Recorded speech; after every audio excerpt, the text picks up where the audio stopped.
wedding day is fast approaching and you're very excited, but you may have forgotten to talk about finances. So we have 5 questions that you can ask your fiancé about their financial health.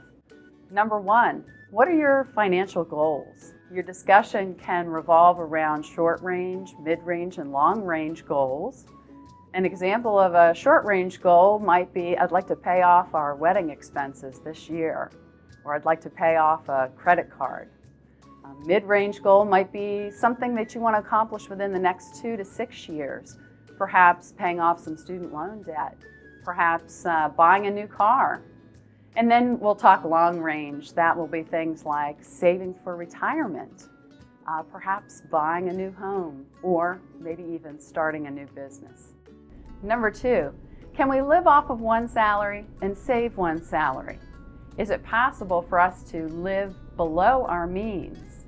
If we can do that, it might be really helpful because in the future, we might have a time where one of us wants to change careers, or perhaps work part-time, maybe even stay home if we're going to be raising a family.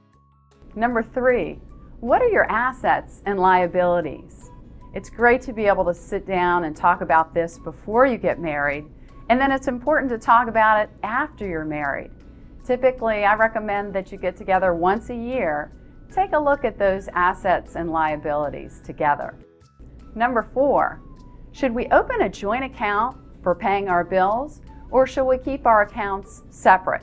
Typically, I've found in the past that it helps to have a joint account for bill paying, and it's often helpful to have one person be in charge of paying the bills. Maybe you rotate that person each year, but nothing tends to fall through the cracks if one person's responsible. Number 5, what's the dollar limit on a purchase that I can make on my own without consulting my spouse? It's important to talk about this ahead of time to make sure that you're both on the same page. So those are 5 great questions to ask your fiancé. As with many things in life, communication is key. So keep the dialogue open and you'll be building a strong financial future together.